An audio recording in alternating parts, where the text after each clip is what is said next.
Bismillahirrahmanirrahim. Alhamdulillahirabbil alamin wa bihi nasta'in ala umuri dunya waddin. Wassalatu wassalamu ala asrofil anbiya'i wal mursalin sayyidina maulana Muhammadin wa ala alihi wa sahbihi ajma'in.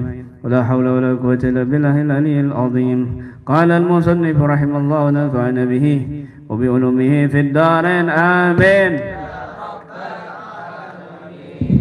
وقال رضي الله عنه Al-Habib Ali bin Muhammad Al-Habsyi berkata,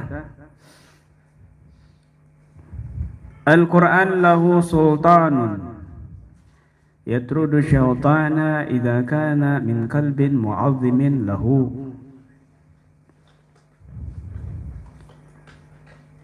Fattisu 'ala al-awliya wa habbuhum wa la tandur ila bashariyatihim, undur ila khususiyatihim.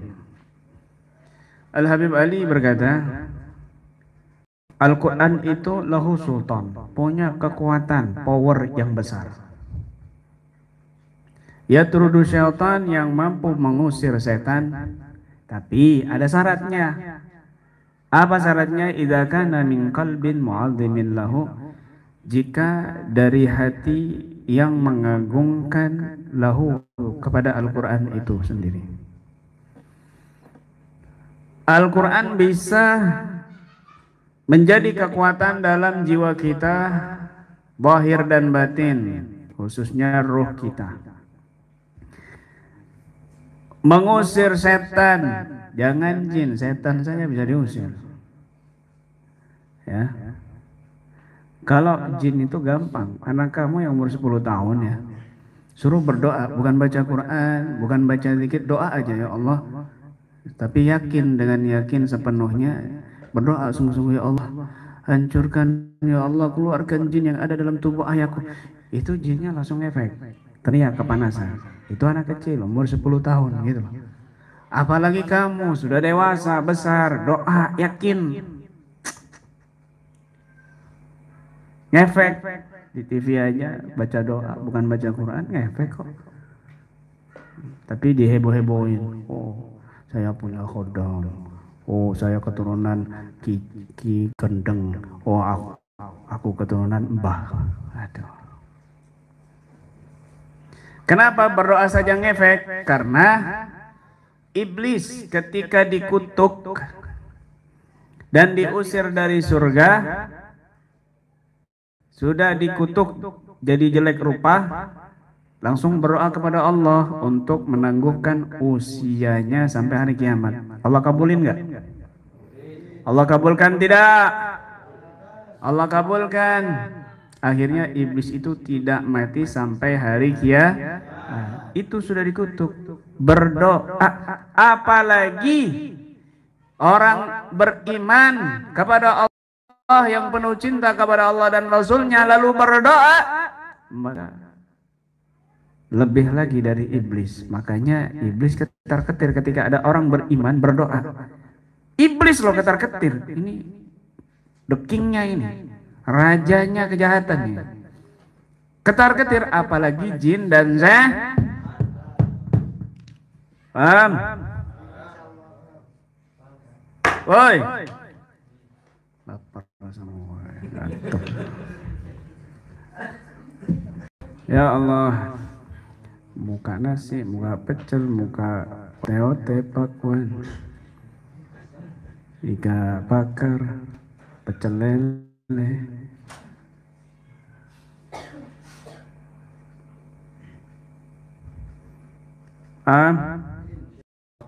Belum selesai, paham. Dari hati yang mengagungkan kepada Al-Qur'an. Perhatikan ayat Allah. Wa nunazzilu minal Qur'an ma huwa syifaa'un wa rahmatun lil mu'minin. Dan senantiasa kami turunkan Al-Qur'an sebagai obat dan rahmat bagi orang yang iman. Itu di hati. Iman itu nih pegang. Kalau kamu ditanya iman itu apa? Iman itu apa? Oh, iman itu saudaranya Imran misalnya. Apa itu iman? Perhatikan, ini ahlu sunnah wal jamaah. Iman itu qaulun bil lisan wa tasdiqun bil janan wa amalun bil arkan. Gitu. Ini iman. Iman itu tersusun dari 3 syarat. Ucapan, kamu harus mengucapkan, saya beriman kepada kitab Allah, saya mengagumi kitab Allah Al-Quran. Kamu baca, buktikan dengan lisan, gitu. Kemudian juga tasdik bil janan, kamu hatimu ini meyakininya bahwa itu kalam Allah yang suci, bahwa itu kalam Allah yang tidak bisa ditandingi dengan ucapan siapapun makhluknya, gitu. Wa amalun bil arkan, gak cukup dengan lisan dan hati, tapi juga harus ada perbuatan, praktek. Itu namanya iman. Ucapan malas baca Quran, hatinya ragu sama Quran. Kenapa? Hatinya penuh dengan dunia, hatinya penuh dengan harta, apalagi mau ngamalin. Gimana mau disebut iman begitu? Imannya kurang, yazid wa yanqus. Yazid bil ta'ah wa yanqus bil isyan. Ya. Qaul bil lisan wa tasdiq bil janan wa amal bil arkan, yazid bil ta'ah wa yanqus bil isyan. Itu iman. Dia ini bisa bertambah dengan ketaatan dan bisa berkurang iman itu dengan kemaksiatan. Harus iman sama Al-Quran. Di mana tempatnya berarti? Di hati. Lisan, ucapan, hati harus ada. Dan kamu amalkan itu. Perintah begini kamu amalkan, dilarang begini jangan kamu lakukan. Sehingga orang yang waman yu'adzim sya'airallah fa innaha min taqwal qulub. Barang siapa yang mengagungkan syiar-syiar Allah, di antaranya syiar Allah itu adalah Al-Qur'an, dan orang yang menghafalnya, orang yang mengamalkannya itu syiar Allah. Fa innaha min taqwal qulub, itu sesungguhnya cara dari hati yang bertakwa kepada Allah. Hati. Nih hati, perhatikan, hatinya perhatikan. Begitu. Sehingga ketika roh kamu ini, jiwa kamu, hati kamu ini kuat dengan Al-Quran, sultan, hati itu punya kekuatan. Otomatis dari hati ini menyebar ke anggota tubuh. Kalau baca Quran itu, makharijul hurufnya itu ada titik-titik tertentu, ya, dari mulai alif sampai ya, itu memiliki titik-titik yang menekan saraf-saraf tertentu dalam tubuh manusia, sehingga ketika orang baca Quran itu tubuhnya sehat. Ada titik refleksi dengan membaca itu. Ada rahasia yang luar biasa sehingga orang baca Quran itu sehat. Terutama ruhnya. Ketika ruh itu, nafasnya itu, nafsun, sering dikontrol dengan Quran, maka nafasnya, nafas, udara yang keluar masuk lewat hidung dan mulut, itu menjadi kekuatan. Ketika rohnya itu terbiasa dengan Al-Quran, menghormati Al-Quran, maka rehnya itu, auranya itu juga semakin besar. Nafsun, nafas, ruh, reh.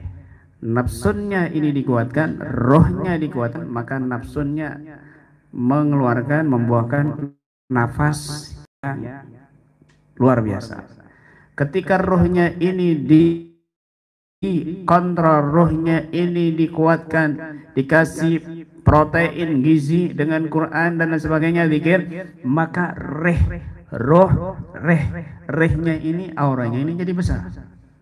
Makanya jangan heran Nabi kalau mau tidur itu, dalam hadis sahih Imam Bukhari dan Muslim, idza awa ila firashihi yajma kaffaihi wa yaqra bil mu'awwidzatain wa yanfus min jasadihi, ya, atau kama qala sallallahu. Nabi kalau mau tidur itu baca Al-Falaq dan An-Nas. Lalu tangannya begini. Terus nafasnya nafas dan rehnya itu ditiup di telapak tangan. Terus diusapkan di anggota tubuh sekenanya. Kalau pakai logika aneh. Kalau pakai akal macam-macam. Kalau pakai akal ngapain? Itu. Tapi nafasmu, rihmu ketika sudah dikuatkan dengan Al-Quran,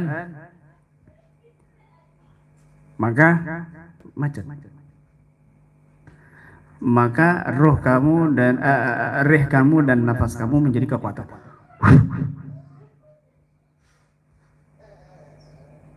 Jadi power gitu. Jadi benteng, sultan. Al-Quran lahu sultan, kekuatan. Jadi nafasnya itu langsung menyebar. Karena niat seluruh badan. Niatnya seluruh badan. Sur.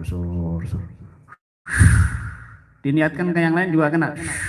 Rumah. Sur. Sesuai niatnya. Punya kekuatan yang besar. Kalau dilihat oleh jin, binatang-binatang ternak, ya, itu tiupan kamu itu setelah baca Quran itu berwujud cahaya yang sejuk, tetapi tidak bisa ditembus oleh nar. Itu nur, ya, tidak bisa ditembus oleh nar. Dulunya itu nar, itu nur, dikasih alif karena nggak mau tunduk kepada Nabi Adam. Kalau nur dikasih waw karena dia mau hormat. Nur dan nar nggak bisa tembus. Dalam riwayat yang lain, ini hadis sahih Imam Bukhari dan Muslim. Dalam hadis yang lain, mendekati kematian Nabi, ya, Nabi itu masih membaca terus sampai ketika Nabi nggak kuat, disuruh Sayyidatuna Aisyah baca, tapi ditiup ke tangan Nabi dan diusapkan pakai tangan Nabi sendiri dengan dituntun sama tangannya Aisyah, dituntun diusap sendiri sama tangannya Nabi, dibantu dengan tangannya Sayyidatuna Aisyah. Kenapa? Saking lemesnya mau meninggal. Itu hadis sahih. Sampai meninggalnya masih terus melakukan itu. Tapi kalau sebaliknya, di hati kamu nggak ada pengagungan Al-Quran, maka nafas kamu itu, ya, tidak dikuatkan dengan Al-Quran, maka nafasnya itu juga berbahaya. Ketika roh kamu ini menghina Al-Quran, maka rih juga negatif, berbahaya. Makanya sampai Allah memerintahkan kita berlindung dari tiupan-tiupan mereka para dukun. Wa min syarrin nafasat fil uqad, dan berlindung dari tiupan-tiupan dukun-dukun di dalam tali-tali. Tali loh. Nih, dengarkan baik-baik. Ini tali, ya. Ya, tisu nih. Saya ambil rambut kamu. Ya. Robitohnya ini buat nyambung ke channelnya ke kamu. Channel. Robito tuh channel. Ya. Kemudian gimana supaya channel ini aktif? Maka harus ada energi yang sampai kepada korban itu. Di dunia ini cuma 3 materi itu. Salah satunya energi. Maka ada energi positif, ada energi negatif. Energi negatif tidak ada lain di antara yang paling dominan itu adalah jin. Jin itu berupa energi. Maka jin ini diikat di rambut itu. Kenapa? Banyak cara. Ada yang dengan tanah kuburan, ada yang dengan darah, ada yang dengan diikatnya dengan mantra, dibaca-bacakan. Nafasat ditiup. Atau ada yang dengan darah diikat, dibaca terus ditiup. Nafasati fil uqad. Digulung-gulung, diolah, terus dibakar menyan ya. Kemudian mengundang ini, untuk mengundang energi tadi itu masuk serap sesuai namanya rambutnya, maka energi ini akan nyambung kepada si pemilik rambut atau foto. Sudah sesuai keinginan kamu. Di situ untuk apa? Oh, nggak hamil-hamil. Oh, sakit. Oh, nggak laku-laku. Oh, nikah cerai. Oh, ditinggalin istrinya. Paham ya? Kok kamu ketawa? Kenapa? Ada korbannya di sini. Jangan-jangan kamu yang nyantet.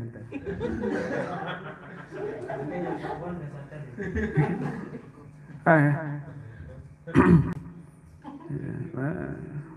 Begitu. Paham ya? Bukan kena santet, peletnya habis. Paham ya? Begitu. Bahaya ini. Ditiup stroke. Ditiup sakit-sakitan. Ditiup emosian. Ditiup marah-marah. Ditiup bercerai. Ditiup pingin kawin lagi sama janda.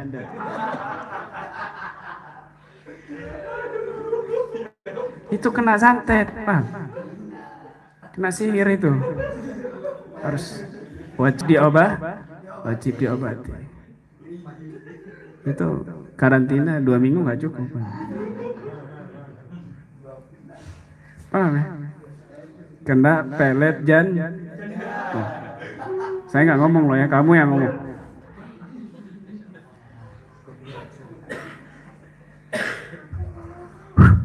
Makanya Allah memerintahkan nabinya itu untuk berlindung dari nafasati fil. Dukun-dukun dengan tiupan, nabi juga dengan tiupan. Tiup. Makanya para ulama-ulama soleh itu tiup. Nafasat, nafas itu an-nafas ay nafkhun latifun bila rik. Nafas itu nafkhun latifun bila riq. Tiupan lembut tanpa ludah. Disembur. Gak sembarangan ini nafas ini. Ketika di hati kamu sudah ada kekuatan dari Al-Quran, maka nafasmu, rih kamu juga memiliki kekuatan yang luar biasa. Paham ya? Manusia diciptakan dari apa? Tanah ya apa sih? Kamu dari apa? Kok dari tanah? Nabi Adam itu dari kamu dari tanah sengketa. Makanya sengketa kamu kan itu.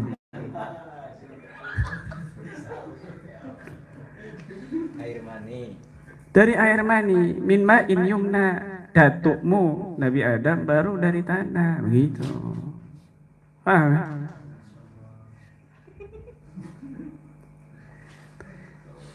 Terus ditiup sama malaikat, diutus sama Allah suruh tiup sama malaikat. Ya, dicatat rezekinya, ajalnya, jodohnya, kematiannya, begitu. Ditiup sama malaikat pakai tiupan. Wa nafakha firruh. Wa nafakhtu fihi min ruhi. Wa nafakhtu fihi min ruhi. Nabi Adam Allah yang langsung tiup sendiri. Min ruhi, dari ruhnya Allah. Pakai tiupan. Makanya orang memahami ruh itu mentok susah. Karena berkaitan dengan Allah gitu. Ditiup. Masya Allah.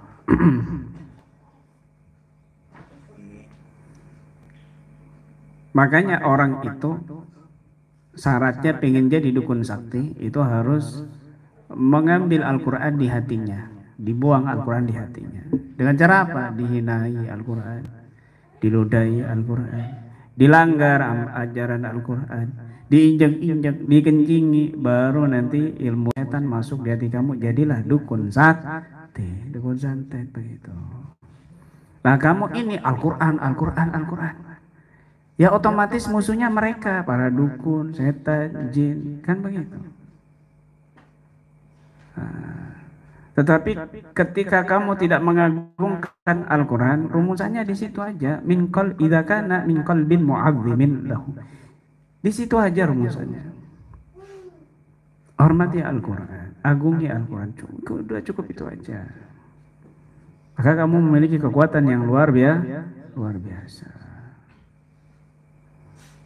Innallaha yarfa'u bihadzal kitab aqwaman wa yad'u bihi akharin. Sesungguhnya Allah itu mengangkat derajat kaum dengan sebab Al-Quran, dan Allah juga merendahkan satu kaum dengan sebab juga Al-Quran. Begitu. Paham ya? Penting ini. Jangan cuma saya ini nggak keluar jin saya kiai, nyari orang yang sakti kiai. Ya nggak akan keluar. Diri kamu sudah ngikat sendiri kok. Kenapa? Merasa jinnya hebat. Kenapa kamu sudah mengagungkan jin daripada Al-Quran? Ya nggak akan keluar siapapun orangnya yang ngeluarin begitu loh. Kenapa? Kamu sendiri sudah ngikat jin itu dengan mengagumi jin itu. Nggak ada siapa-apa. Kiai Ibrahim.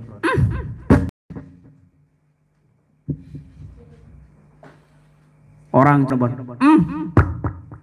orang bang, apa lagi? Misalnya, mau cari kamu ke Gunung Kawi, ke Gunung Lawu, yang ada tambah banyak jin. Agungi Al-Quran, buang jin di hati kamu. Kembali ke Al-Quran. Coba saya mau tanya gitu loh, introspeksi diri. Lebih banyak mana kamu lihat YouTube, lihat Facebook, kecuali YouTube Ruqyah Aswaja official ya.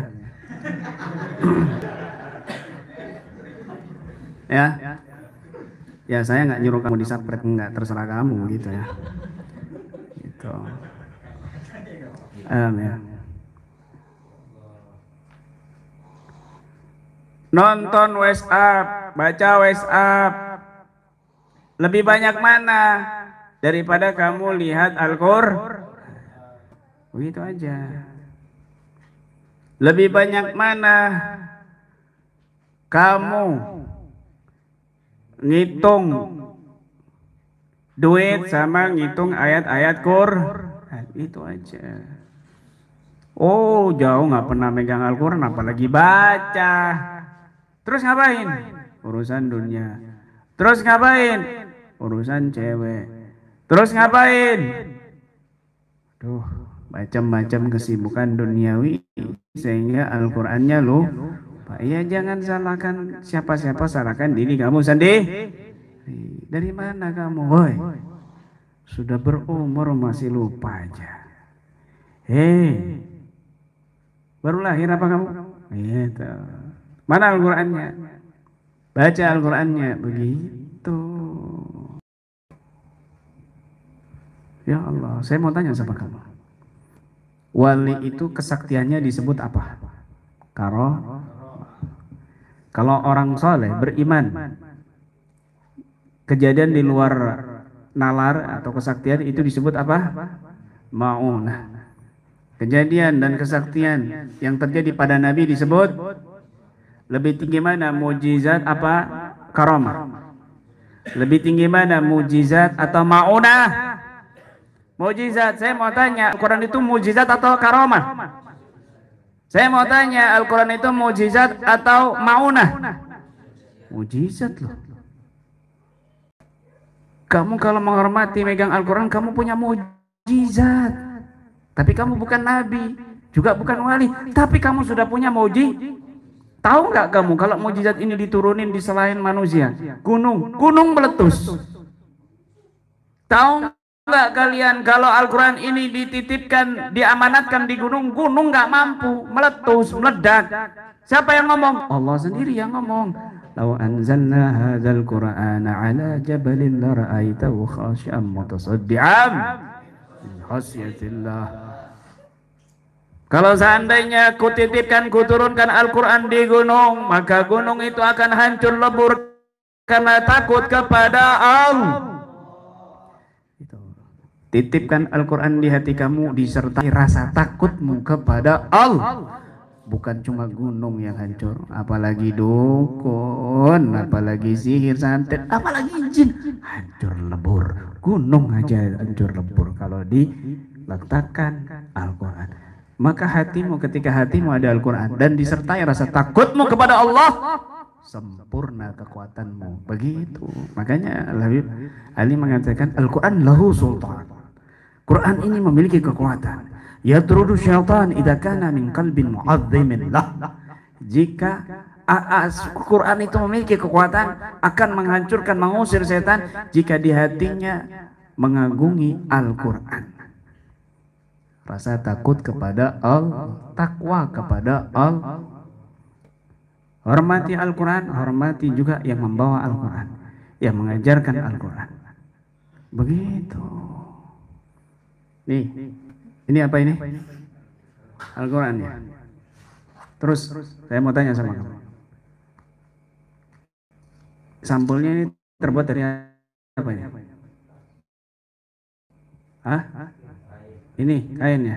Kalau yang ini apa ini? Kertas. Kamu boleh nggak tanpa wudhu? Kenapa? Karena nempel sama Al-Quran. Padahal kertas mah ini apa nih? Kain. Kain ini kain buat kamu injek, buat kamu selimutin. Hah? Buat kamu kotor-kotoran. Tapi kalau ini sampul juga, dibuat bungkus macam-macam. Tapi karena dia nempel dengan Al-Quran yang maha suci, kalamullah, maka dia dihormati. Itu kain dan kertas. Ketika kamu nempel dengan yang baik, kamu ikut baik. Ketika kamu nempel dengan yang mulia, kamu ikut saya mau tanya nih, ini daun apa ini? Daun apa? Daun plastik. Ada daun plastik. Cong. Hah? Daun apa ini? Bunga apa ini? Bunga apa? Bunga anggrek. Bagus nggak? Cantik nggak? Tapi ini asli apa palsu? Kenapa kok dia bisa cantik? Kenapa? Karena menyerupai bunga Ini kain. Ini kain. Oi, ini kain. Dipajang, dihias. Kalau dia menyerupai orang soleh, pakai gamis, pakai serban. Mulia nggak?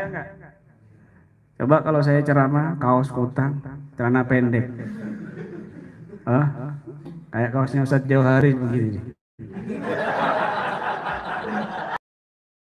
Ada love. Anggun.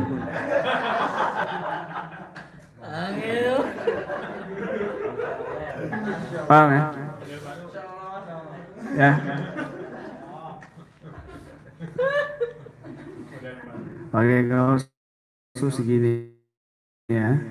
Apalagi kalau di sini ada serikani. Ini kalau ceweknya nafsu sama kamu gimana kamu?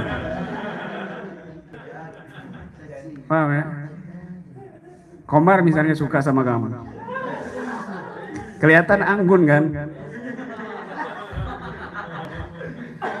Begitu, anggun gemulai. Pasti Komar tertarik. Bahaya begitu. Paham ya? Jadi bagus. Paham ya? Coba misalnya, Komar nggak pakai baju takwa. Ya, pakai kaos kutang, pakai anting. Pakai anting misalnya. Dipang gitu rambutnya. ya, terus digundulin misalnya. Kira-kira kamu sedap nggak ngelihatnya? Hah? Mules perut kamu ngelihatnya. Paham ya? Tapi dikasih baju takwa sarung kan gitu. Kop ya, ini bajunya cuma satu dia yang bagus. Belum saya kasih, dia berharap. Yang lainnya sudah dapat, ini kok belum gitu. Dia berharap terus itu. Oh, saya belum, ini baju kamu bawaannya itu cuma satu. Perasaan saya tahun 2018 ketemu baju ini gitu. Pertama kali itu. Nyamperin saya.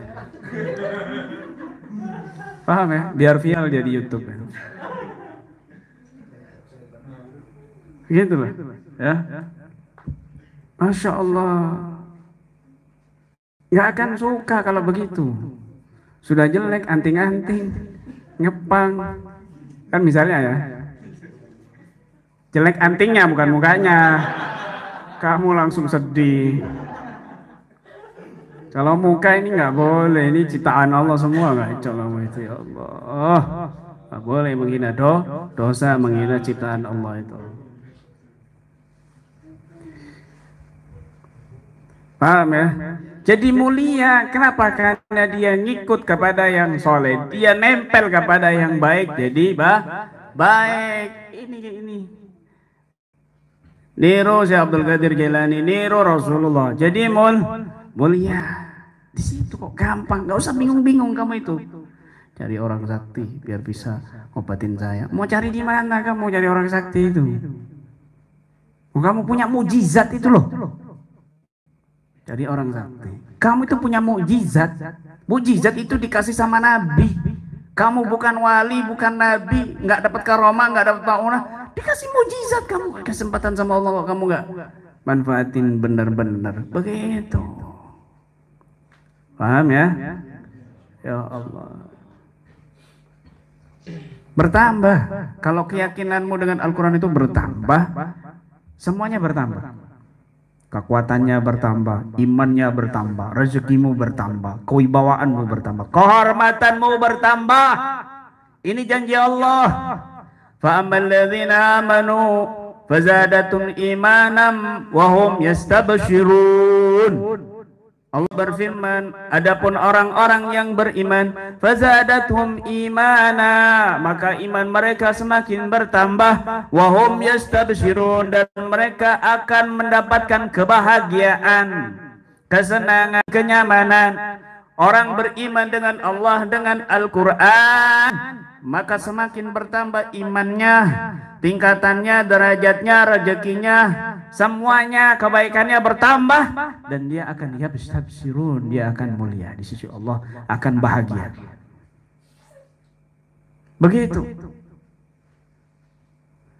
Liyastaikin alladzina utul kitaba wa yazdada alladzina amanu imana, supaya bertambah yakin orang-orang yang diberikan kitab dan bertambah orang-orang yang beriman imannya. Begitu, semakin dia bertambah, semakin dia mulia di sisi Allah Subhanahu wa ta'ala. Begitu. Paham ya? Ada yang komen, istri bertakwa. Coba bikin semangat.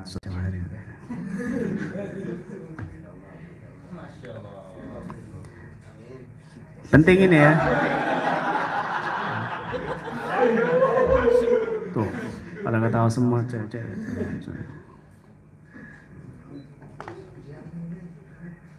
Rumusannya di situ. Udah, jangan kemana-mana. Ada Al-Quran. Amalkan Al-Quran agung yang nggak bisa baca, nangis. Kenapa kamu nggak bisa nangis? Mau tidur pegang peluk Al-Quran, ya Allah, jangan sampai lepas hari kiamat ya Allah. Nanti akhirat jangan sampai lepas, cium Al-Quran baru tidur. Meskipun kamu nggak bisa baca Quran, pegang, jangan lepas. Yang penting di hati kamu ada Al-Quran. Kalau kamu nggak bisa baca Quran, karena sudah kadung, bandel, masya Allah, nggak mau ngaji, ikro nggak hatam, ya akhirnya nggak bisa ngaji. Ya, jangan lepas, tetap kamu pegang, dipandangin aja. Misalnya satu hari kamu pandangin, besoknya lagi begitu, itu sudah biasa. Paham? Wallahu alam bishawab.